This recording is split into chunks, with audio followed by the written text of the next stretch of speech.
মেঘালয় পুলিচে আমাৰ কাৰ্বি আংলঙৰ মাটি ওপৰত তেওঁলোকৰ যিটো আৰক্ষীসকলৰ আহি আমাৰ কাৰ্বি আংলঙৰ সেনা বাহিন্দা তেওঁলোকৰ যিটো নেকি প্ৰটেকশ্যন দিয়া স্বাৰ্থত তেওঁলোকে যিটো কাৰ্বি আংলং স্থানীয় বাহিন্দা আমাৰ কাৰ্বি যুৱ নেতা তেওঁলোকে যিটো হত্যা কৰা হৈছে মই কাৰ্বি আংলং অট'নমাছ কাউন্সিল হৈ কাৰ্বি আংলং ৰাইজৰ ষ্ট্ৰংলি কণ্ডেম কৰিছোঁ। আমাৰ মাটি মেঘালয় চৰকাৰে দিয়া নাই। মেঘালয় ষ্টেট নোপোৱা আগতে মেঘালয় ৰাজ্য নোপোৱা আগতে 1951 17 নৱেম্বৰতে আমাৰ ডিষ্ট্ৰিক্ট পাইছোঁ। কেন্দ্ৰ চৰকাৰে আমাৰ সীমাটো দিয়া হৈছে আৰু গেজেট নটিফিকেশ্যন আছে।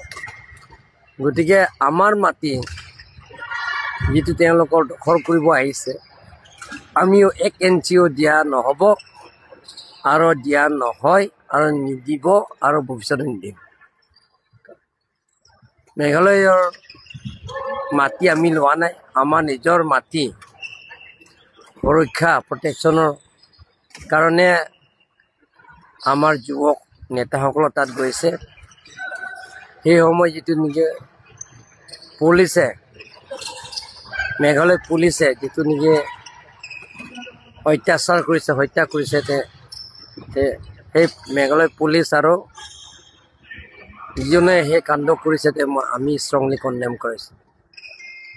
মই কাৰ্বি আংলং অট'নমাছ কাউন্সিলৰ পৰা মই ঘোষণা কৰিছোঁ যিজনে আমাৰ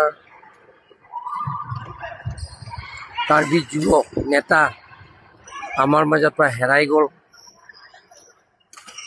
দেহত মাটি সুৰক্ষা কৰাৰ স্বাৰ্থত কাৰ্বি আংলঙৰ মাটি প্ৰটেকশ্যন কৰাৰ স্বাৰ্থত তেওঁ আমাৰ পৰা বিদায় লোৱা হৈছে আৰু প্ৰাণ দিবলগীয়া হৈছে। তেখেতৰ কাৰণে তেখেতৰ পৰিয়াল আমি কাৰ্বি আংলং অট'নমাছ কাউন্সিলৰ পৰা এককালীন সাহায্য 10 লাখ টকা দিম বুলি মই আজি ঘোষণা কৰা হৈছে। আৰু আপোনালোকৰ মিডিয়াৰ জৰিয়তে মই বাৰে বাৰে কৈছোঁ কাৰ্বি আংলঙৰ মাটি 1 ইঞ্চিও এৰি দিয়া নহ'ব।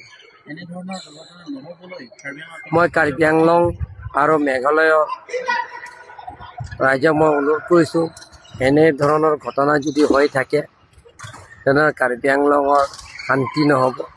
গতিকে কাৰ্বি আংলং ৰাইজক মই অনুৰোধ কৰিব বিচাৰিছোঁ যাতে সকলো জাতি জনগোষ্ঠী বসবাস কৰা বৰ্ডাৰ এৰিয়া যাতে শান্তি থাকে। আমি আলাপ আলোচনাৰ মাজতে সমস্যাবিলাক সমাধান কৰিম বুলি মই ৰাইজৰ ওচৰত মই অনুৰোধ কৰিছোঁ।